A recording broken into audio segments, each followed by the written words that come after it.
Em 3 momentos distintos, Deus assumiu o controle da batalha. O primeiro deles foi durante o grito do exército de Josué. A responsabilidade de guiar os israelitas à terra prometida recaiu sobre Josué após a morte de Moisés, o servo fiel de Deus. Moisés, antes de sua partida, impôs suas mãos sobre Josué, transmitindo-lhe sabedoria e coragem. E, em um momento decisivo, enquanto acampavam às margens de Jericó, Deus falou a Josué, dando-lhe uma missão inusitada. Jericó, uma das cidades mais antigas do mundo, era considerada inexpugnável. Suas 2 gigantescas muralhas, separadas por 15 pés, eram guardadas por soldados e vigias. A simples ideia de conquistá-la parecia um sonho distante. Mas Deus, em sua infinita sabedoria, tinha outros planos. A conquista de Jericó era estratégica. Se caísse, o caminho estaria aberto para dominar toda Canaã. Enquanto os conselheiros militares de Josué debatiam táticas e estratégias, Deus revelou um plano singular, mostrando que sua estratégia estava além da compreensão humana. A cidade estava em alerta máximo, fechada e vigiada. Mas Deus disse a Josué: Vê, entreguei-te Jericó, seu rei e seus valentes guerreiros. Durante 6 dias, vocês marcharão em volta da cidade, e no 7º dia, ao som das trombetas e do grande grito do povo, as muralhas cairão. Josué 6, versículos 1 a 5. Em uma guerra, o silêncio e a surpresa são essenciais. Mas Deus instruiu Josué a fazer o oposto: marchar, tocar trombetas e gritar. Parecia insensato, mas Josué obedeceu. A cidade de Jericó, com seus pecados e iniquidades, estava sob o julgamento divino. Deus ofereceu a eles uma chance de redenção, mas eles a recusaram. Josué e os israelitas, com fé inabalável, seguiram as instruções divinas.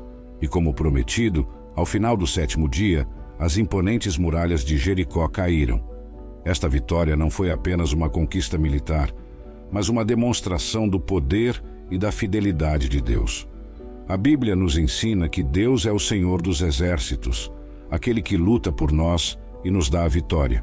A conquista de Jericó é uma lembrança de que, mesmo diante do impossível, Deus tem um plano. O mundo, com suas tentações e desafios, é muitas vezes comparado a Jericó. Mas assim como os israelitas venceram Jericó com a ajuda divina, nós também podemos triunfar sobre os desafios da vida com a ajuda de Deus. Deus revela seus planos àqueles que o buscam e obedecem. A história de Jericó é uma lição de fé, obediência e confiança no plano divino. Muitos podem questionar o método incomum de Deus em Jericó, mas talvez ele quisesse testar a obediência dos israelitas, mostrando-lhes que a vitória vem da fé e não da força. Deus, em sua infinita sabedoria, muitas vezes nos coloca diante do impossível, para nos mostrar que, com Ele, todas as coisas são possíveis.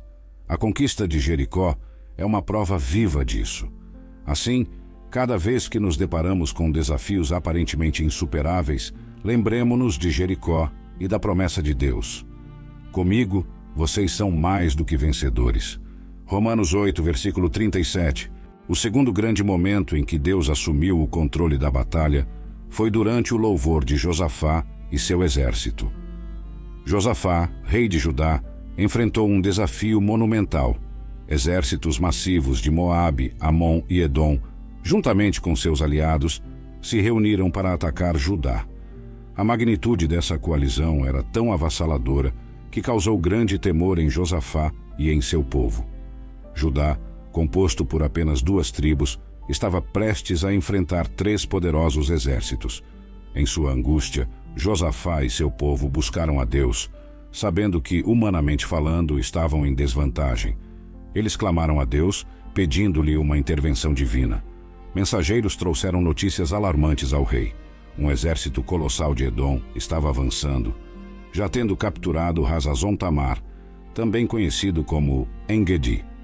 Diante dessa ameaça iminente, Josafá, em sua sabedoria e fé, buscou orientação divina. O povo de Judá, em um ato de humildade e devoção, jejuou e se reuniu em Jerusalém, buscando a face de Deus. Josafá, em uma demonstração de liderança e fé, orou fervorosamente, reconhecendo a soberania e o poder de Deus sobre todas as nações, segundo Crônicas 20, versículos 1 a 6. Em resposta à sua súplica, Deus enviou uma mensagem através de um de seus servos, assegurando ao povo que a batalha era do Senhor. Inspirado por essa revelação, Josafá fez algo extraordinário. Ele organizou um coral para marchar à frente do exército, louvando e adorando a Deus. A estratégia pode parecer estranha aos olhos humanos, mas Josafá compreendia um princípio espiritual profundo. Deus habita nas adorações de seu povo. E assim, ao som de louvores e adorações, algo milagroso aconteceu. Deus lançou confusão entre os exércitos inimigos. Os amonitas e moabitas voltaram-se contra os edomitas, destruindo-os completamente. E depois, em um frenesi de confusão, voltaram-se uns contra os outros, segundo Crônicas, versículos 21 a 23. O louvor trouxe a presença de Deus ao campo de batalha, garantindo uma vitória esmagadora para Josafá e Judá. Esta história nos ensina que, mesmo quando as circunstâncias parecem desfavoráveis, o louvor tem o poder de mover a mão de Deus.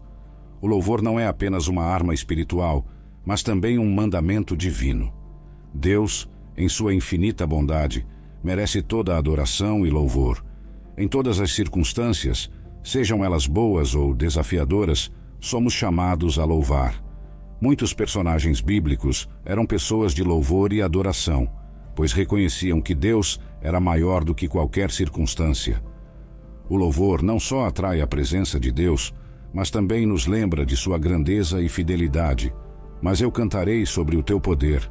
De manhã louvarei a tua fidelidade, pois tu és o meu refúgio, uma torre de proteção contra o inimigo. Salmos 59, versículo 16.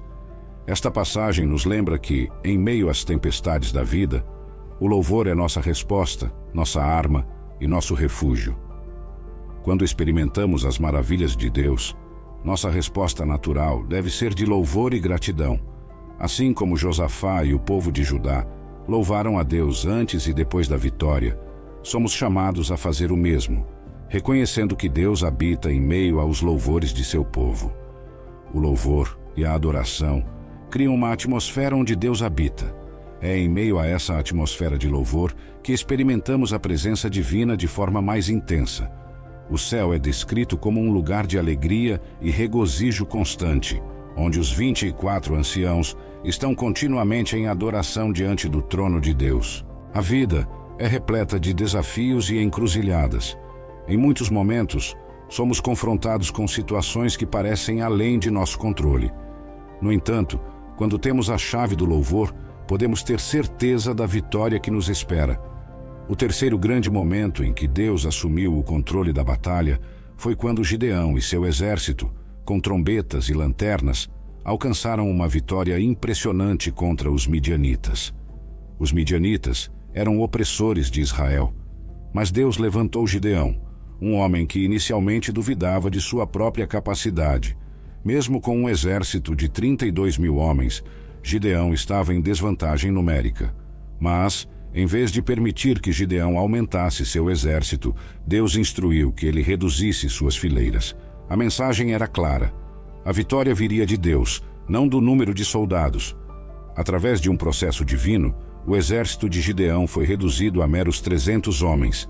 Agora as chances eram ainda mais desfavoráveis. Mas isso era exatamente o que Deus queria. Uma situação onde a vitória só poderia ser atribuída a ele. Com apenas 300 homens, Gideão estava prestes a testemunhar o poder de Deus em ação. Mesmo com medo, Gideão foi encorajado por Deus através de um sonho. Este sonho reafirmou a promessa de vitória. Deus, em sua infinita sabedoria, deu a Gideão uma estratégia divina. Ele dividiu os 300 homens em 3 grupos, equipando cada um com trombetas e lanternas. A estratégia parecia incomum, mas Gideão confiou em Deus. E assim, ao sinal de Gideão, os 300 homens soaram suas trombetas e quebraram as lanternas, criando uma cena de caos e confusão entre os midianitas. O que parecia impossível tornou-se uma vitória retumbante para Israel. A história de Gideão nos ensina que, quando confiamos em Deus e seguimos sua orientação, Ele pode usar até mesmo as circunstâncias mais desfavoráveis para trazer vitória. Porque Deus escolheu o que é loucura para o mundo para envergonhar os sábios, e escolheu o que é fraco para envergonhar o que é forte. 1 Coríntios 1, versículo 27. Assim, cada vez que nos encontramos diante de desafios aparentemente insuperáveis, somos lembrados de que com Deus ao nosso lado, todas as coisas são possíveis. E assim, ao som das trombetas e ao estilhaçar das lanternas, Gideão e seus homens proclamaram: "A espada do Senhor e de Gideão." Este não era apenas um grito de guerra, mas uma declaração de fé. Eles estavam reconhecendo que a batalha pertencia ao Senhor e que estavam simplesmente seguindo seu comando. Com trombetas e lanternas em mãos, os 300 homens de Gideão causaram pânico entre os midianitas. A estratégia divina, embora incomum, provou ser eficaz. Os midianitas, confusos e temerosos, fugiram em desordem. Juízes 7, versículos 16 a 20 e. Esta vitória não foi apenas uma libertação militar, mas também uma libertação espiritual. Rompeu o jugo da opressão e reafirmou a soberania de Deus sobre seu povo. A lista de heróis da fé em Hebreus 11 destaca Gideão como um dos que, através da fé, conquistaram reinos e realizaram justiça. A reação de Gideão ao ouvir o sonho no acampamento inimigo foi imediata. Ele adorou a Deus. Esta adoração não foi apenas um ato de gratidão, mas também um reconhecimento da presença e direção divinas. A história de Gideão nos ensina várias lições espirituais. Primeiro, a trombeta, que simboliza nosso testemunho. A ânfora de barro, que representa nossa fragilidade humana. E a tocha acesa, que simboliza a luz de Cristo em nós. Estes três elementos juntos formam uma poderosa arma espiritual. Em nossa jornada espiritual, enfrentamos batalhas diárias. No entanto, as armas que usamos não são carnais, mas espirituais, poderosas em Deus para a destruição de fortalezas, segundo Coríntios 10, versículos 3 a 5. A vitória não está na força ou número, mas na obediência e confiança em Deus. Como Paulo escreve em 1 Coríntios 1, versículos 27 a 29, Deus escolhe o fraco e o tolo para confundir o sábio e o forte, para que ninguém possa se vangloriar diante dele. A batalha do crente é principalmente na mente. O inimigo tenta nos desviar com pensamentos e dúvidas. No entanto, armados com a palavra de Deus, podemos resistir e vencer. A história de Gideão e seus 300 homens é uma resposta clara à pergunta: o que Deus pode fazer com poucos que estão totalmente comprometidos com Ele? A resposta é: muito mais do que podemos imaginar. Em nossa cultura atual, onde muitos se afastam de Deus, pode parecer que estamos em desvantagem. No entanto, a história de Gideão nos lembra que com Deus ao nosso lado, somos mais do que vencedores. Ó grande soberano, em meio às tempestades e desafios da vida, que possamos sempre lembrar das histórias de fé e vitória, como a de Gideão. Que elas sirvam como faróis de esperança, iluminando nosso caminho e nos lembrando de que, sob a tua grandiosa proteção, todas as coisas são possíveis. Em um mundo que muitas vezes nos pressiona a confiar em nossa própria força e sabedoria, ajude-nos a colocar nossa fé e confiança na tua grandeza. Que possamos ser como os 300 homens de Gideão, corajosos e destemidos, não por nossa própria força, mas porque sabemos que o universo está conosco. Que cada dia, ao enfrentarmos os gigantes em nossas vidas, possamos lembrar que não estamos sozinhos.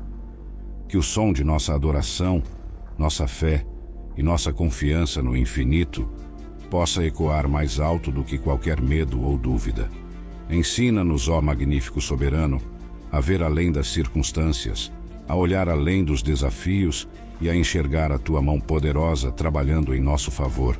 Que assim como Gideão e seu exército, possamos testemunhar tua glória e proclamar tua vitória em todas as áreas de nossas vidas. E ao final de cada batalha, que nosso coração transborde de gratidão, reconhecendo que toda vitória vem do cosmos. Que nossa resposta, em meio à alegria e ao alívio, seja sempre de louvor e adoração ao grande universo. Em um mundo cheio de ruídos e distrações, ajude-nos a manter nosso foco no infinito, a buscar Tua presença diariamente e a nos alimentar de Tua sabedoria.